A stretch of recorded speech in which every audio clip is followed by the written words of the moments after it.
Welcome to Mind Your Head. My first guest is my good mate Chris Loock. In this episode we talk about childhood trauma, love, heartbreak, family, forgiveness and all things mental health. Hope you enjoy. Chris Loock. Elliott, Hagen.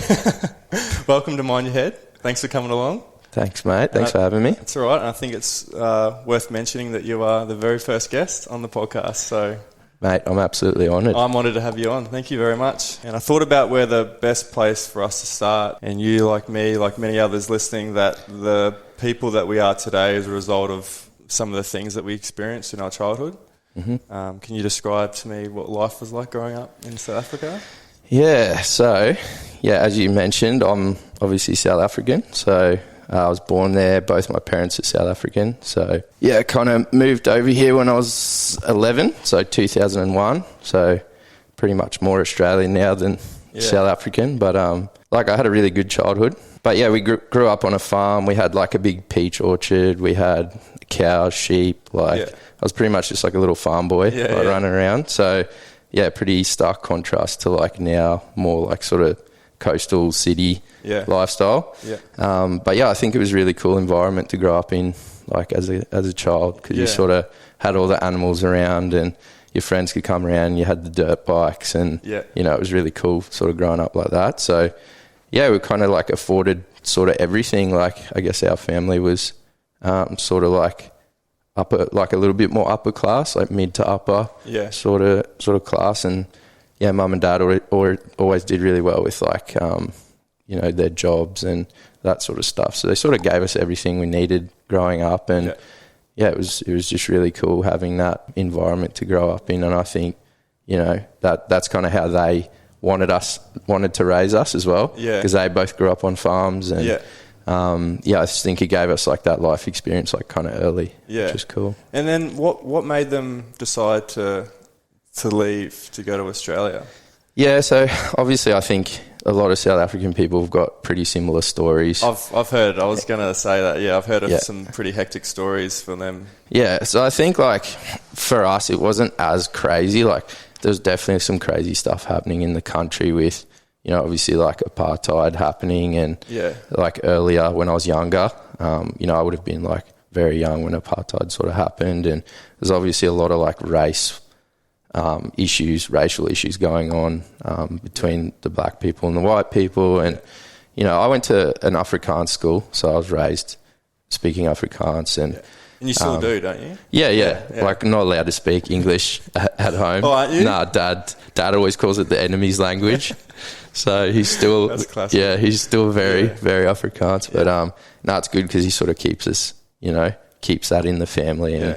And we still part of your identity, pretty strong. Yeah, definitely. And I don't want to let that go either. And want to pass some of that on to my kids if I ever go down that road. It was kind of tough in that sense, I guess.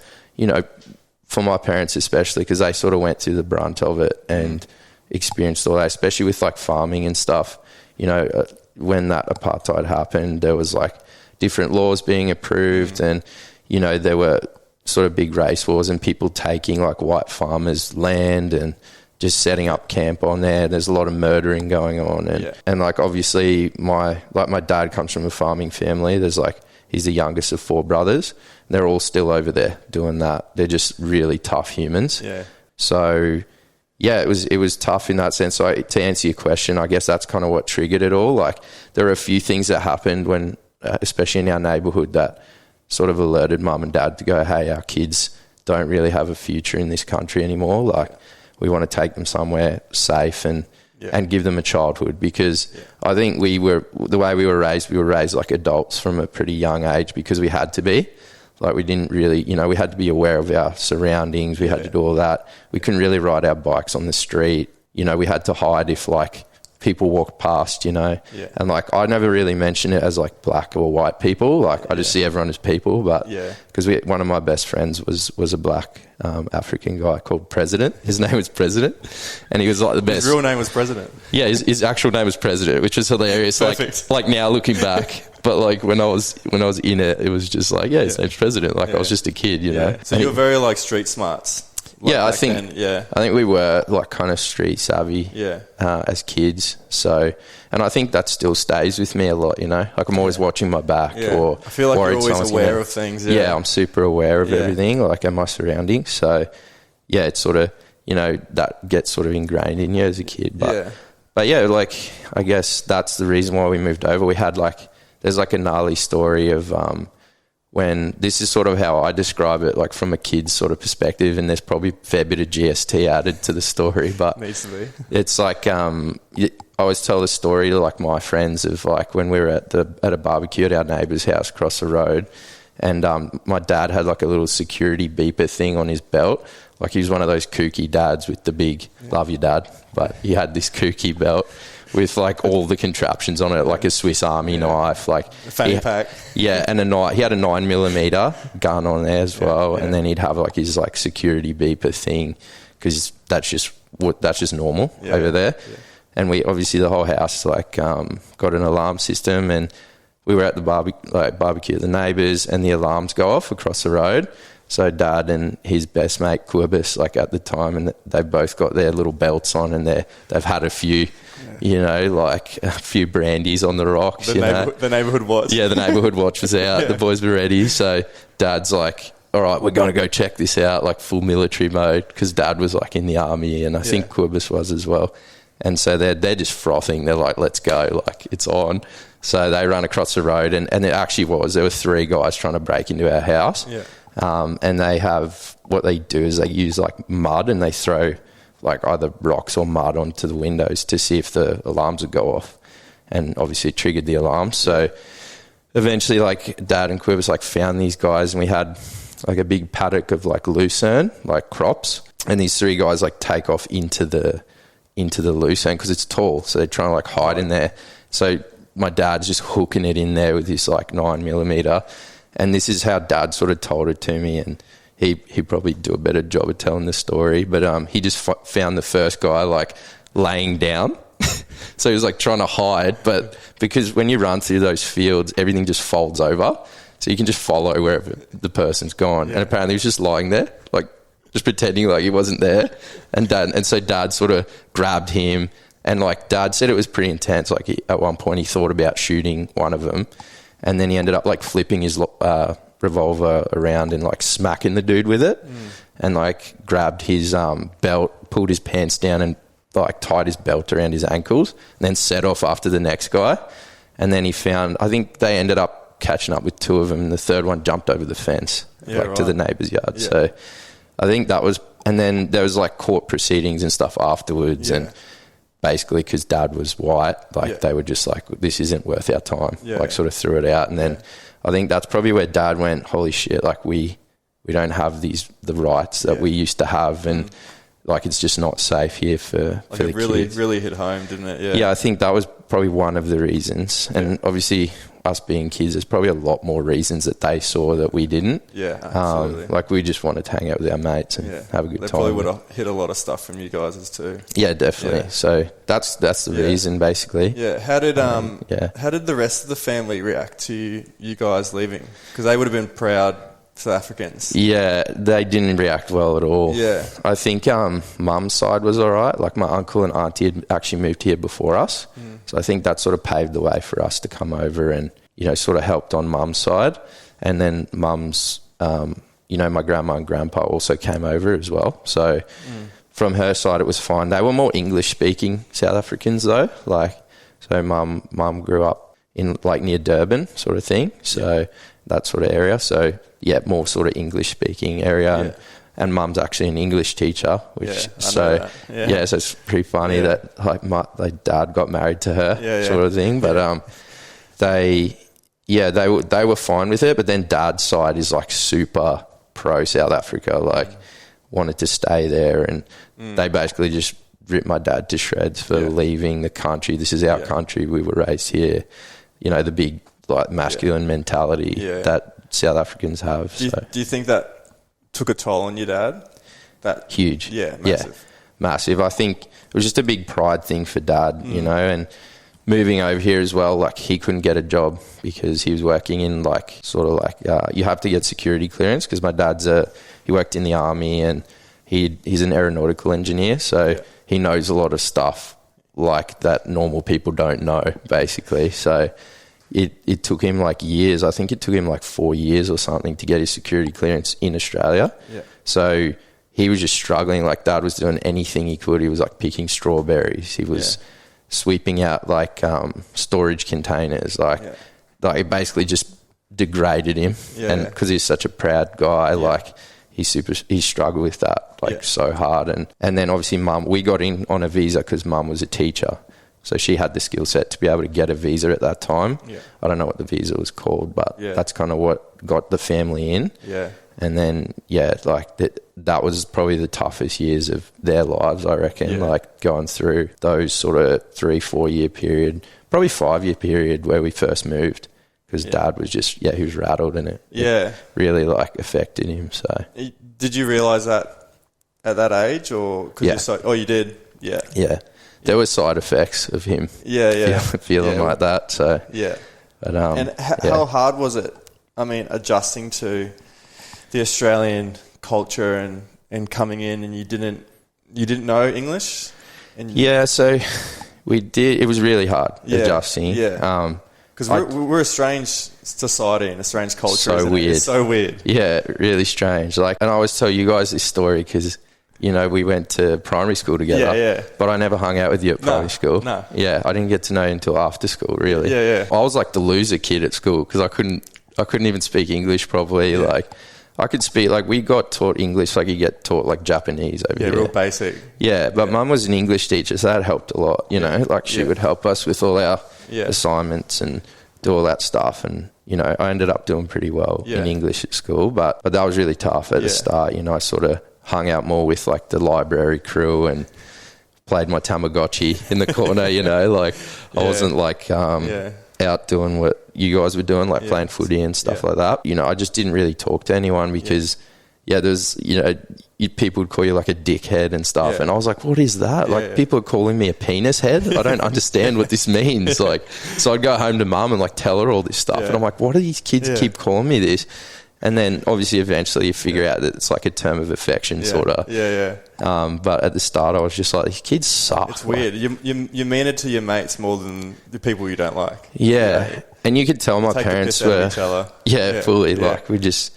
Yeah, exactly. Like we still do it. Like we ripp on each other and then we laugh, you know. But when you're from another culture, and you have no idea. You don't have that. You know, Australians have that sarcastic humour. Yeah, it's just, and I think Dad struggled a lot with it too. He thought everyone was just assholes, basically. So I'd come home crying like all the time, and I'd just be like, "These kids are picking on me. Like they call me this and that." And I guess you just have to be a bit more sarcastic and thick-skinned growing up here.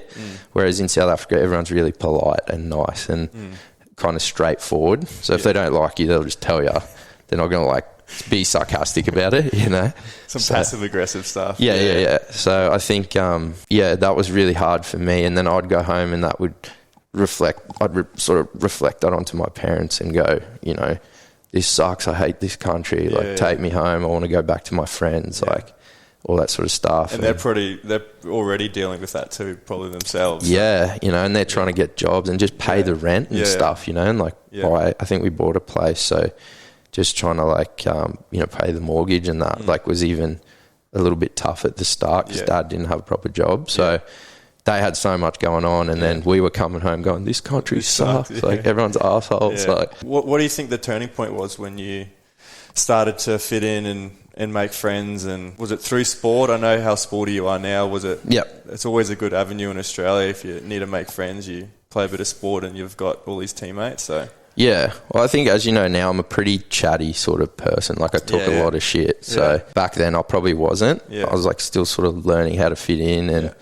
and all that sort of stuff. And I've always been kind of a little bit cheeky and you know, like poking people and annoying everyone. So I think that was the biggest turning point. It was probably just like starting to play team sports and stuff. So that's where I met like all you guys too, you know, and we have like our massive group of friends. It was all through that. So it was kind of like just doing my talking on the field rather than saying anything. And then I think eventually people, you know, if you play good footy, people start noticing you, and they go, oh, like, come be friends with us. Exactly. Like, come hang, like, you're all right, sort of thing, you know. So it's and I think it's funny, like, the correlation between that and, like, you know, you look at, like, apartheid and how Nelson Mandela used, like, rugby to unify like races and stuff. I think that just applies across the board still, and people talk about it all the time. That's what sport sort of gets used for. So so that sort of, once I started doing that, it just like opened up everything. And then they were just like, well, we're playing cricket too, and then I'm on the cricket team. Now we're playing tennis and doing that. And I was also always super competitive, and you know, my parents, my dad and all his brothers played rugby, and they played pretty high level over there, and my cousins. So it's just like in our blood sort of thing. So it's just the classic South African story, you know. So when you did come home and you're, I guess, not feeling the greatest about school and about living in Australia, how did your dad sort of react to that?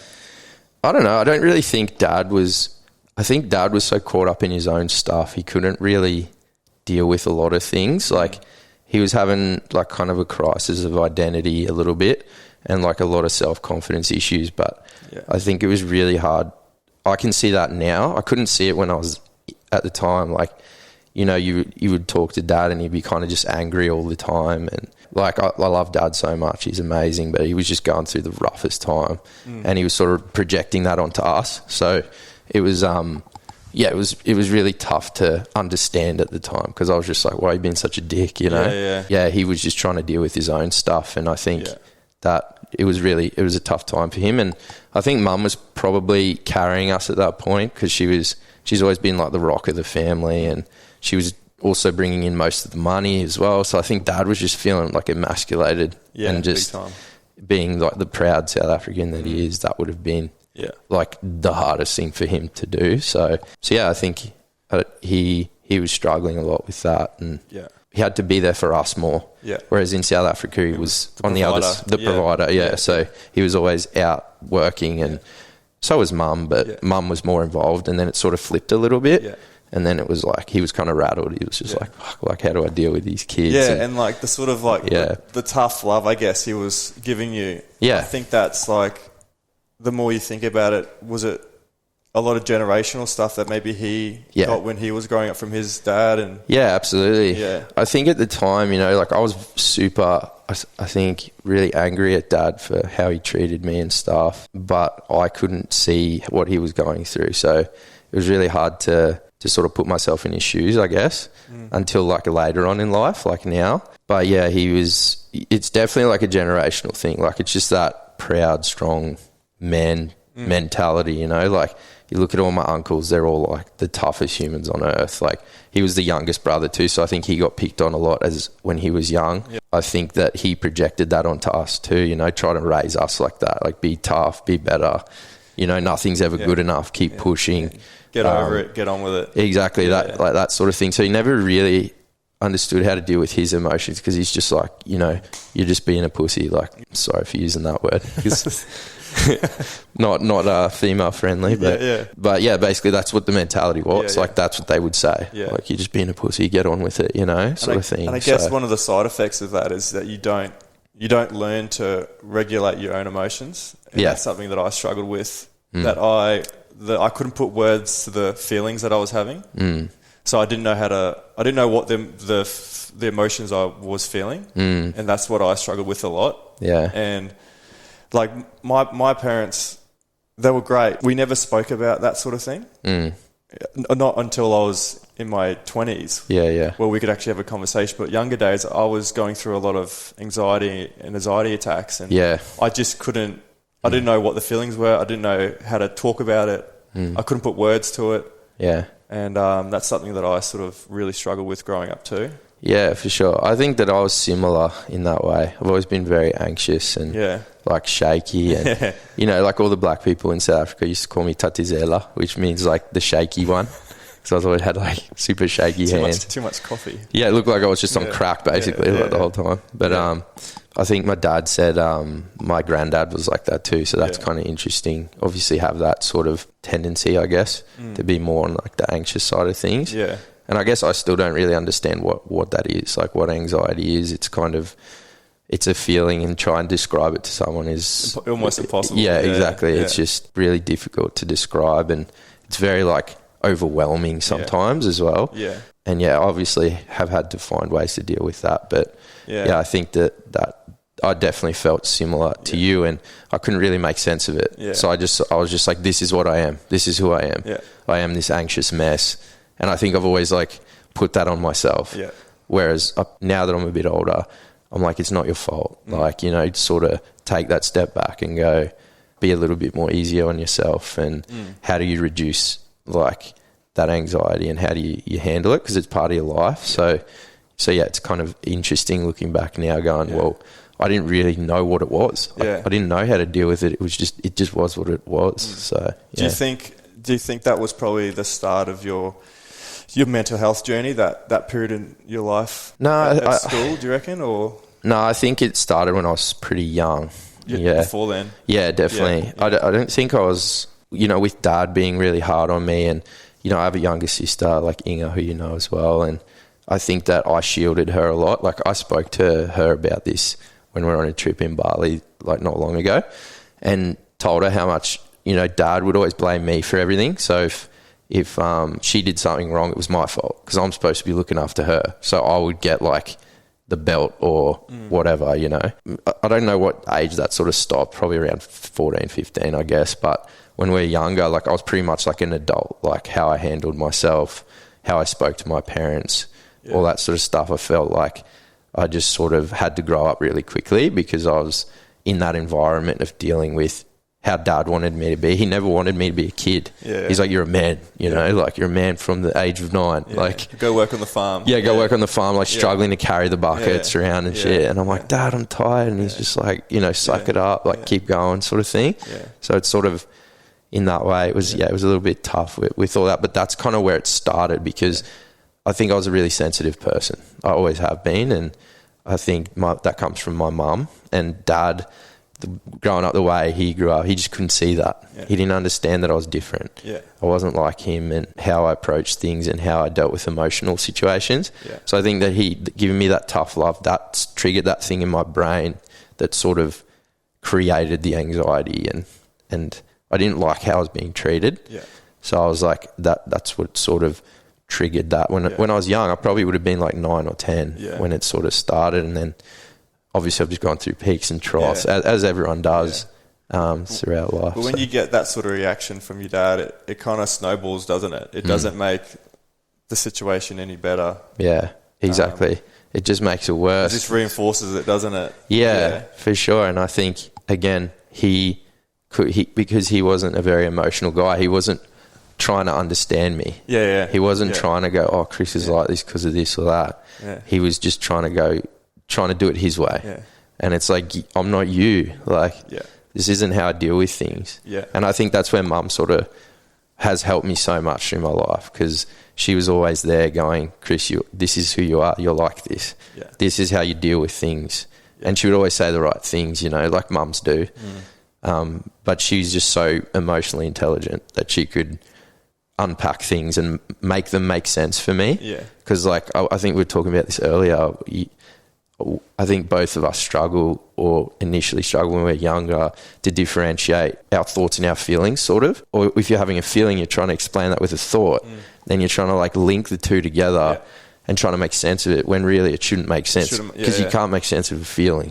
Feeling's a feeling, you know what I mean? So that was sort of the start for me, and I just sort of snowballed into these very emotional situations where I just couldn't quite deal with the feelings I was having. I felt cornered and like not in a good place, and then the thoughts started to go, and that's kind of, I think at a young age that had started because of a lot of the things Dad used to say to me and used to do to me. He pushed me around a little bit. He was never like, he would never hit me or anything like that, but he would sometimes just be a little bit physical. He'd be like, come on, man up, mate, or whatever, and I was like a little kid, so I think that just those little trigger points all contributed.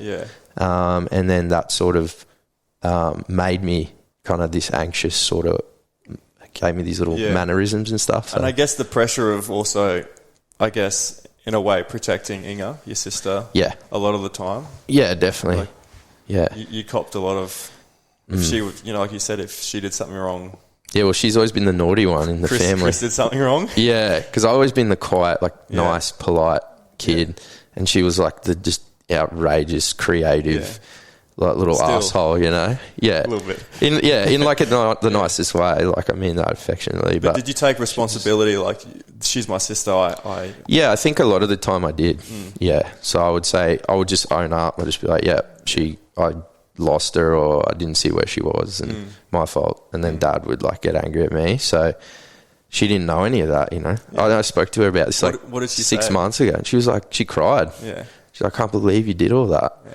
I didn't even know that was happening. So it was just interesting how the different perspectives, how we grew up. But then I think that sort of, in a way, helped her, shield her a little bit from it as well, which I guess is a good thing in a way.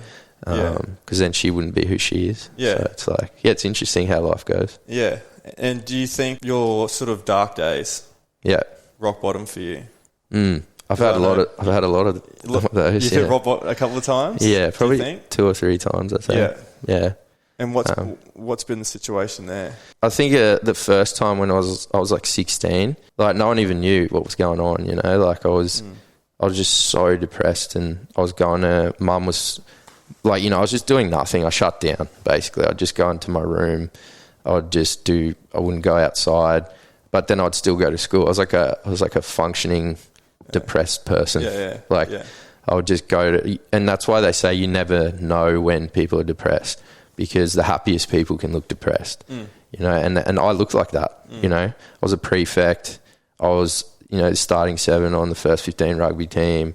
I was house captain. I was getting straight A's through school, if externally looking in, you'd be like, this guy's killing it. Yeah.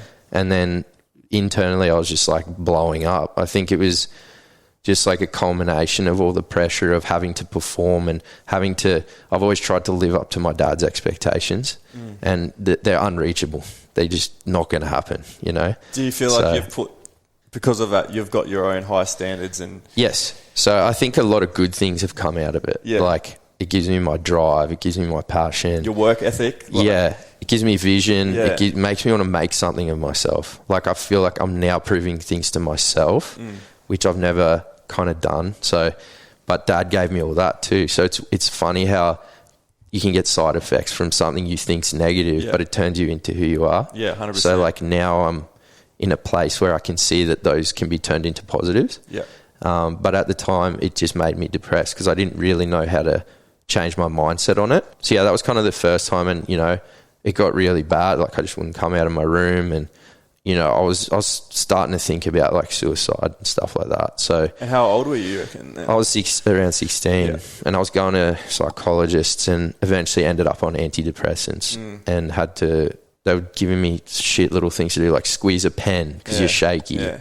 Shit like that. Yeah, and I was they tried that with me too. Yeah, and squeeze this little ball and stuff. And I'm like, yeah, I get it, but that's going to make me not shaky, but it's nothing. It's not helping for anything else. I sort of consider myself being pretty emotionally intelligent as well. So, I was listening to these people telling me what to do, and I'm like, I just felt like I knew better, which is and I was young, I was like, well, you don't know what you're talking about. Yeah. I realize now that it was more practical. They were just trying to get me to do more practical things. Yeah.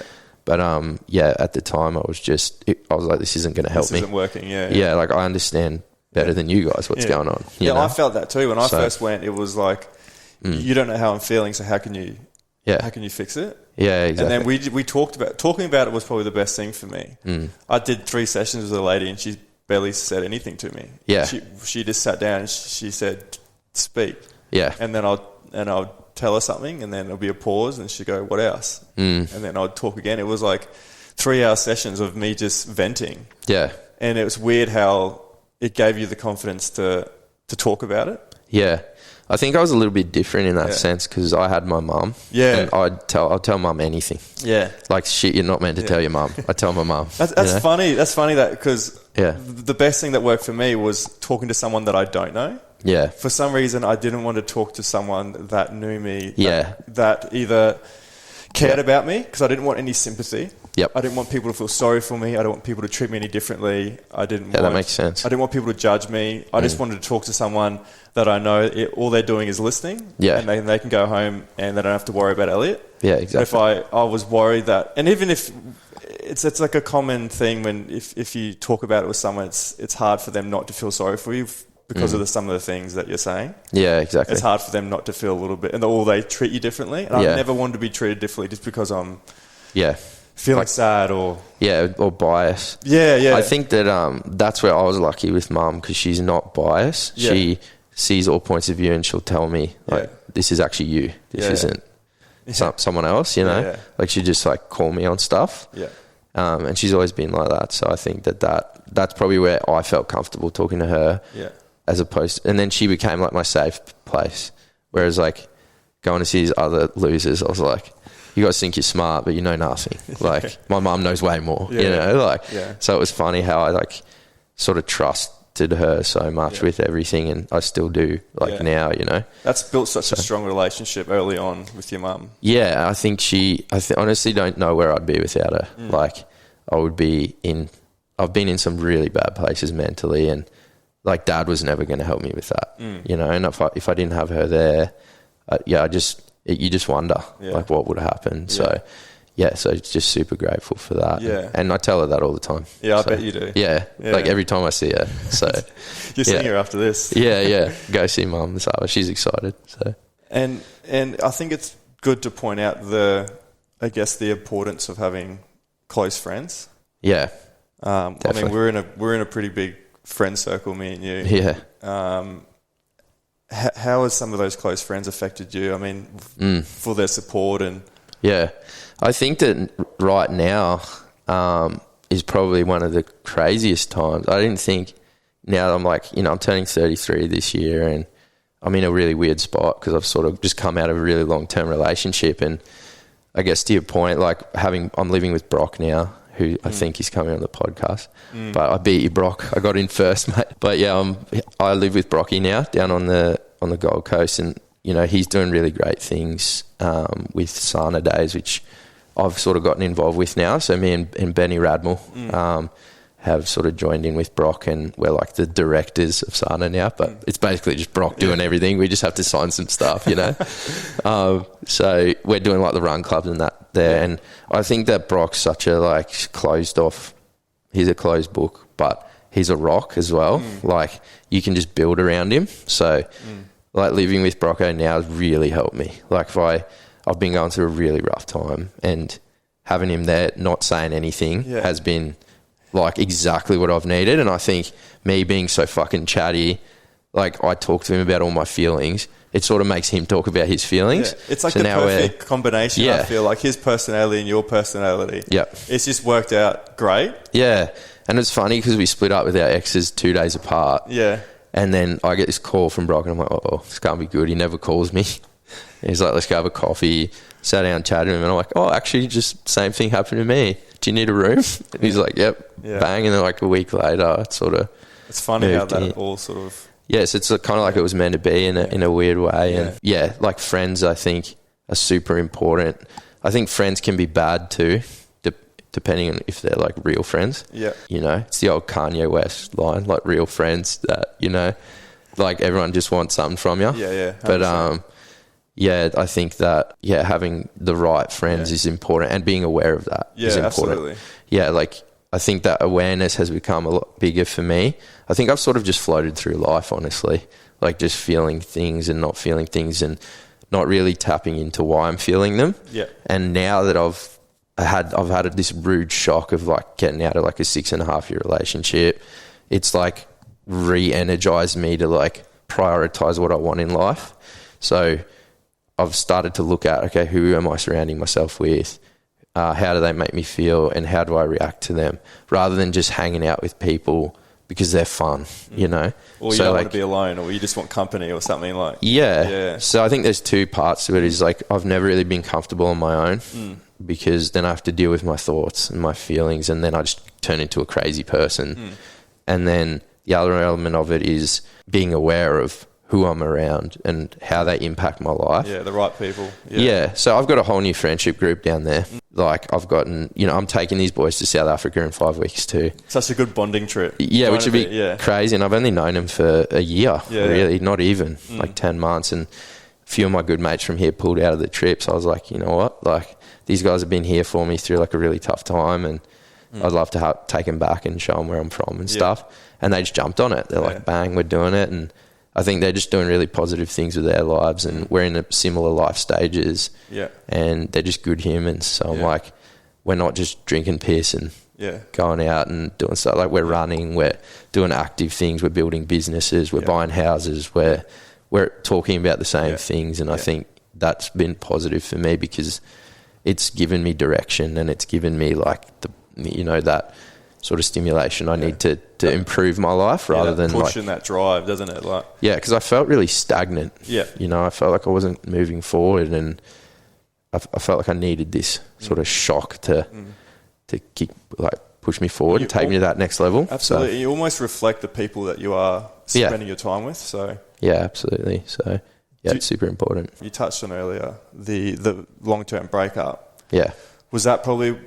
We spoke about rock bottom times, and you mentioned a few. Do you reckon that was one of them? Absolutely. Yeah. I think that's it is different. Yeah. I think the first time when I was 16, I was so sad but caught up in my own head sort of thing, and I decided to break it off with my ex, and I think that it's the saddest I've ever been. Like in a way where your heart feels like it's going to fall out, sort of way. Like it was just really painful.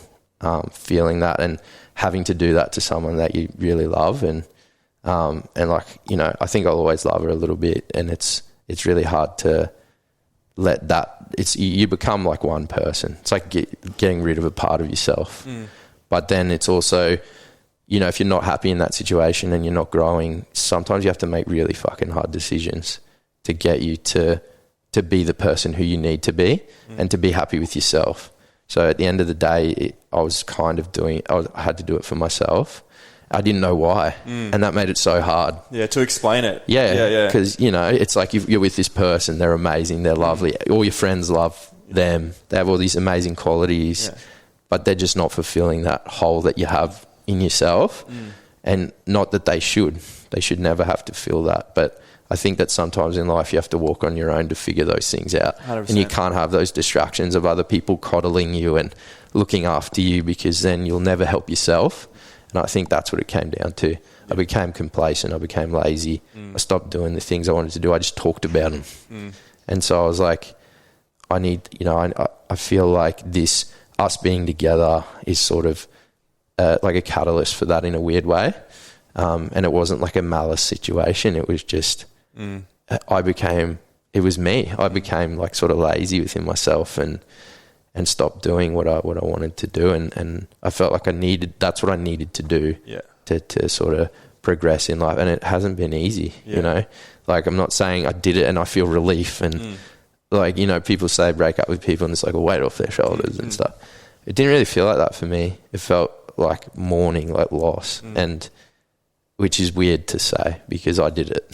So it's like some days I just feel like a psychopath, So but that constant battle, isn't it? Constant battle, like why did I do it? Because they didn't do anything to you, so it's like, how do you explain it? How do you tell them that you didn't do anything? Well, you can't, and we don't talk anymore. And she's moved on like pretty quickly, which I'm happy for her. So it's just like... So you never got the opportunity to... Because I know at the time it's hard to put into words, but after some self-reflection, and you can think about exactly what was happening at that time.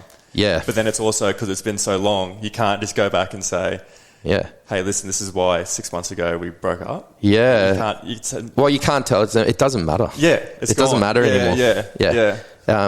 You don't bother that person. Yeah. They've given you a lot of themselves. Like, go and let them be happy. Like, stop dragging them back into your shit, you know? Yeah. So I'm like happy. I just want to leave her to do her thing, and I respect her, so I don't want to step on her toes anymore. Like, just leave her alone. You've done enough damage, Yeah. And I think that I probably did try and go and explain myself a few times, but the way that I did it was selfish. It was like internal reflection stuff I was sending her. And she don't have to deal with that. It's not her problem. So it's like, I think something that you can sort of learn out of that is like stepping back in those situations when you're going through like a big life event and you're hurting. Don't act out of emotion.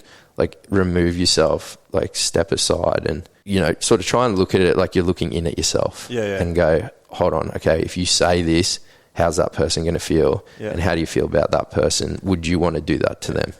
Then, that sort of helps you separate yourself from the situation and from the emotion. Yeah. And then you can deal with things in a way where you can be proud of yourself. Mm. And I think that's all anyone wants. Yeah, 100%. Just to be proud of themselves and how they handle like different situations. So do you reckon at that point was the start of your self-development journey, I think?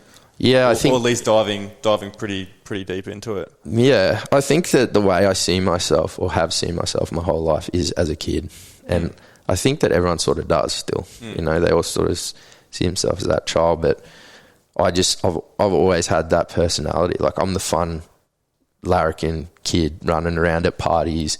I always loved partying, like going out and, being loud and out there and stuff. But I think that I always used that as like an escape for how I was feeling and like not really dealing with things and, probably drinking too much here and there. And I've always got my active side of things, but I do everything 0 or 100. So it's like, I know you do. If we're going hard, we're going hard. Yeah. So we're going for a run. It's for 30k run. Yeah, it's 30k. It's not like a 3k. You're not going for a jog. Yeah, my mate's just like, I don't understand you. Like there are a lot of people like that too. Yeah. So and that's I think that's a little bit of your dad coming out too, because he's telling you if you're going to do something, you do it right. Yeah, you give 100%. You don't do anything half-assed. Yeah, that's it. And I think that's the biggest thing he's given me. Yeah. Like he gives me he's instilled motivation in me every day to get up and just do as much as I can with the day. Yeah. And that's something he's always sort of said, I want you to have the life you want. And he's always sort of steered me a little bit. He's like, I think you like this. You should go this way. Or I think you like that. And he knows I have that drive and motivation, like no give in sort of mentality. So he's like, whatever you do, you're going to do well, but you just need to keep following that. Yeah. So being so hard on me when I was young has also like really helped me like be who I am. So yeah. What are your, your non-negotiables, your pillars of living a healthy and full life? You touched on running, and I know you're quite active. Mm-hmm. I actually learned a lot of this from like a holistic psychologist I went to. Yeah. On my second time I sort of hit rock bottom when I was living down on the Gold Coast. I was just drinking a lot. Yeah. I was under high work stress. I used to work for like a big umbrella company. I was flying to Sydney all the time and doing all this work, and I was working 12, 14-hour days, and I was stressed for a 60,000 job. I was just like, what am I doing? Yeah.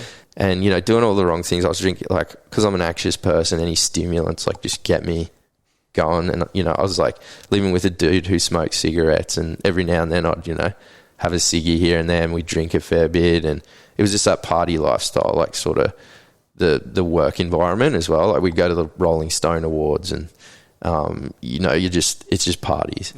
So that spiked my anxiety, and that made me realize what I need now. So and then that psychologist sort of pointed that out to me as well. Like, what are those things that make you tick? And it's first of all, for me, it's physical things. So I think that you can't fix everything with physical, but I think that those fundamentals need to be there to base your mental health off, because your physical sort of dictates your mental a lot of the time. So for me, it's like obviously having really good sleep is a massive one, and being like militant style about it. I'm rubbish at it. Brock will rip me to shreds for this.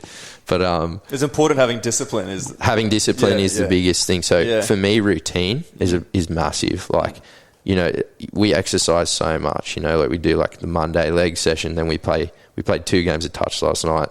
Then we'll do a 10k run on Tuesday morning. Then we'll do a 6k run on Wednesday morning. Go to the gym, do upper on Wednesday afternoon.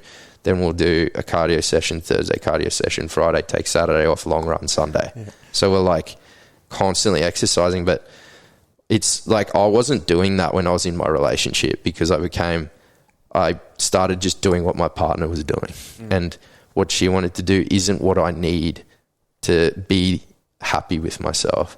So now I've completely changed my lifestyle, and I guess those pillars are having good people around me, the physical part of it, and then being disciplined with like my work and having something to focus on, like having something to drive towards and something to get up for in the morning. Like I think a lot of people have, you know, dead end jobs they're not happy with, and they get up and they're like, oh, I just want to get my paycheck and get out. I feel like that's a key thing in life, is like find something at least closely related to what you think you might like and try get a job in that. And I think a lot of people never act on that, and that's why they're always constantly not happy with what they're doing. So yeah, that's a big one. Like have something you want to wake up for every day, and for me that's my business and growing that.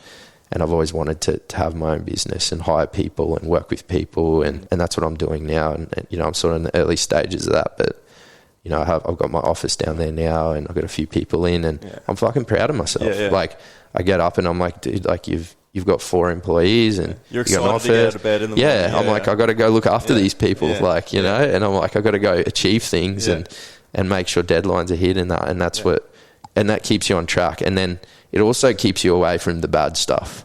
Like 100%. Going partying and doing that stuff too much. You know, I think that still needs to be in your life, that fun element. And if that's what you like doing, you like going partying, then it's just got to be that healthy balance, doesn't it? Yeah, and I think I'll always have that in my life. Oh, yeah. But it's now how I deal with it. You know what I mean? Like I'm not, I'm using all those other elements to keep me on the direction I need to be proud of myself.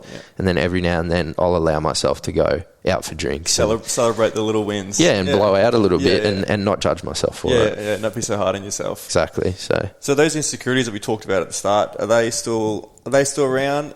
And if so, do you just know how to manage them better? Yeah.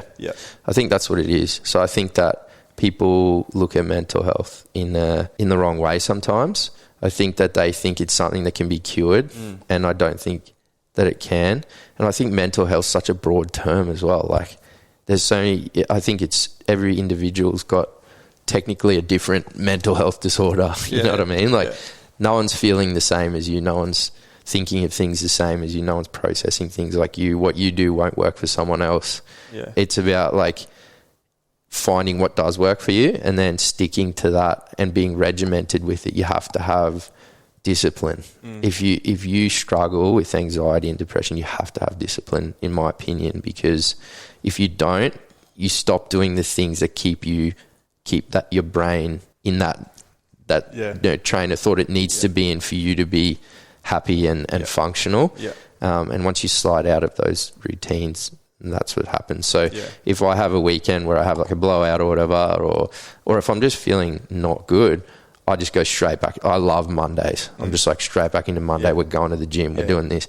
And it's literally, you stop thinking about it. Once you do it, it's just normal. It's just part of life. It's like a reset straight away, isn't it? So you just reset and you're back into it, and you feel like you're achieving. And I think that's all it is. Like, just do anything, even if it's small. Go for a walk on the beach. That'll reset you, and then make sure you've got like your routine and that sort of... your non-negotiables that you've got. Because if you stop doing that, and to your point, if you stop doing that, that's when you fall off the rails again, because you don't have the things that bring you back to center. And that could be playing chess. It could be calling your mum. Like, I'm not saying it's exercise, but for me it is, and that's how I deal with it. So what we've touched on today is how important it is talking about our mental health, whether it's anxiety, depression, whatever it is.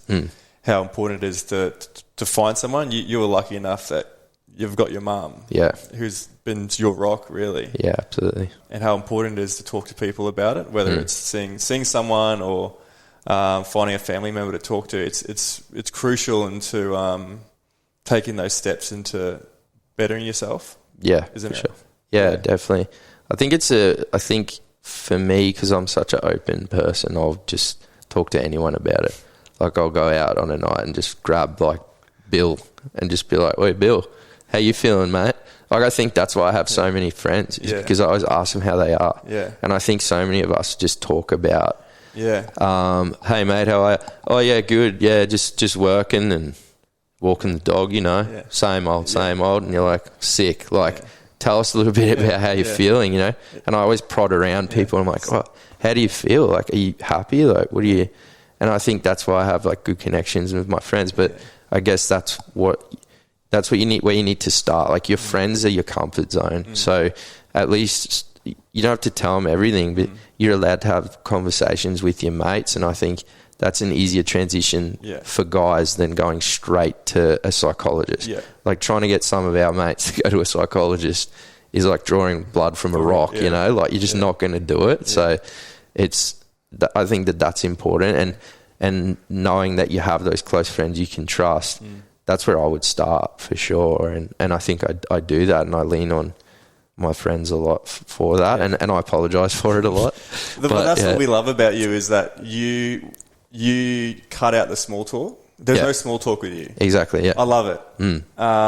Doesn't matter what time of day it is. There's zero small talk. It's not, you know, how's your job or whatever. It's always how you feeling. Yeah. What's going on in your life. Exactly, yeah. You know, and that's what I love that. Because as I've gotten older, I hate small talk. Yeah, same. I went to a gathering, and there was a few people there, and the most I got out of some people were job, girlfriend. Yeah. That was it. It's the same combo, house, job, girlfriend, house. Yeah, exactly. I was just like, give me something else. And you're working hard for it. You're working too hard for it. And like, we're all friends here. It's like... Yeah, exactly. Give me something. Yeah, that's the thing, hey. I think it's like just asking them a few different questions. Yeah. And sometimes if you notice things about your friends, like they're not a bit off or whatever, just start like poking around. Yeah, yeah. Because like they're probably just going to go, all right, I'll tell you. Yeah. And then they'll just start like saying stuff, you know? Yeah, absolutely. So like sometimes maybe it's not even on the person who's feeling terrible. It's on their friends to be there for them too. Yeah, 100%. So, yeah. Silver linings out of your journey. We talked about the lessons that you've learnt through this process. What are they? Yeah, so I think I'm still learning. I think I'm just going to keep learning forever. Like I don't think there's any answers to anything, but I think that being more aware has been the biggest thing. So being more aware of like what I like and what is healthy for me, and then like I actually went and wrote that down. I was like, these are the things that make me feel sad. These are the things that make me feel good. Stick to this lane as much as possible, and then dabble in that one every now and then, but stay in this one. So, but when you're in situations, I feel like we just go through life without being aware of our situation. Like, why am I standing in this room right now doing this? Is it just because my mate said to do it? Does this align with what I'm about? What am I about? And so now what I've started to do is like go inside myself and go be like introspective and go, what are you about? Yeah. Who are you? And I feel like I've had to reinvent myself over the last 6 months since my breakup, because I lost myself. I became the relationship. You know, I became her boyfriend. I became whatever we were together, and I lost myself. So I've gone back and looked at myself and gone, okay, this is what I align with. How do I maintain that? And then now I'm going to put myself in situations that align with what I'm about. And once you start aligning with things you're about, you're happy. And that's what I've learnt. Perfect. 2 questions. Yep. Deepest fear. Do you have one? Yes. I've got one, if you want me to share mine. Yeah, I'd love to hear yours. My deepest fear is regret. So my fear is getting to 50 and not doing the things that I wanted to do while I was 30 or 20. And that's killing me. Yeah. So one of the things is doing this podcast. Yep. One of the other things is learning piano. Yeah. Sick. And I would love to learn the piano. Yep. In 20 years when I'm 50, 20 years of playing the piano, you'd hope to be not too bad. Yeah. But that's a skill that I've been in love with for ages. Yeah. And sick. I wish I could go back and not play footy. Yeah. And just learn the piano. Nah, you were too good at footy, mate. You'd be wasted talent. I was fishing there. Yeah. You caught me. Yeah. You caught me. Yeah. So what was yours? I think that mine has always been not reaching my potential or what I think my potential is, and not like holding myself back from being the person that I want to be. And I think that there's always going to be an element of that. But I think that aligning myself with my values will hopefully start to get me closer to where I want to be. Yeah. Like I've always considered myself as being pretty smart, pretty confident, at least to other people. And like I want to be able to fully be the person that I see myself as, because I think that I have confidence issues being that guy, because I feel like maybe I can't pull it off, or I make excuses for that. But I've always wanted to be successful with my business, and you know, have a good friendship circle around me, which I think I do now. And I'm ticking a lot of the boxes, but I think that I would hate to be at my, on my deathbed and not be happy with myself and not know that I've sort of given it a good crack at finding inner happiness within myself. And you're not going to be happy all the time. But you'll know when you reach that point, you'll be like, I'm happy with what I've done, and I'm scared that I'll hold myself back from being happy. That's the hardest, that's the biggest fear I have in life, because my mental problems hold me back from being happy. I self-sabotage. And I want to get out of my own way and just get to that guy. When I shake his hand, that's when I'll know. That's what it is. It's almost getting out of your own way. It is. Sometimes you're holding yourself back, and you just got to let go. The wind's at your back. Just let go, and it will be fine. Yeah, definitely. So I think that's probably the biggest one for me. The last time you cried, I know you've touched on you're pretty emotional. Yeah, I do. I cry a fair bit. Yeah. I mostly cry during movies, which is weird because my dad does too. Like, we'll watch like that, like, that dog movie where the dog dies and everyone cries? Marley and me or some shit? Man, that one gets me. So mine too. P.S. I Love You. And The Notebook. I can't do it. Yeah, that's the one with where he writes the notes after he dies. And then what the hell? Who thinks of that? He plans all this stuff out for her. That's insane movie. They're just trying to make everyone cry with that one. I can't. I've done it. I've cried. I can't watch them again. Jordan puts them on. And then I'm sitting down watching it. But I cried a lot during my breakup last 6 months. Like, I was just driving around the car just crying, just bawling my eyes out. With the music, like, real loud. Yeah, it helped, for sure. I don't cry that often. I cry for stupid stuff, like the movies, like not real stuff. But if it's real life, I just don't, you can't get a tear out of me. But this last 6 months has been pretty emotional for me. So, it's great. I was going down to the beach and just reading a book and then just bawling my eyes out. It's almost like a bit of grieving, isn't it? Like, it is. It's sort of like saying goodbye to someone and then trying to process, did you do the right thing? Did you not do the right thing? And sort of being sad about decisions you've made, but also knowing that you've had to make them and all those realizations. It's just a ball of emotion. You kind of got to let it out. I was writing big messages to mum about it while I was crying and that, like, it's nothing, like, I think it's just so healthy. We have the tear ducts for a reason. Exactly. Get it out. Yeah, you need to. I haven't told you this, but I've got a little closing tradition. Okay. And I don't actually ask the last question. Okay. I get a loved one, whether it be a friend or a family member.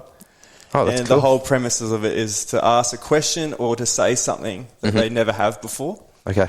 So the first up, we've got your sister Inga. Oh, no way. This is sick. So your sister wanted to ask you something, and I love this question. What do you love about yourself?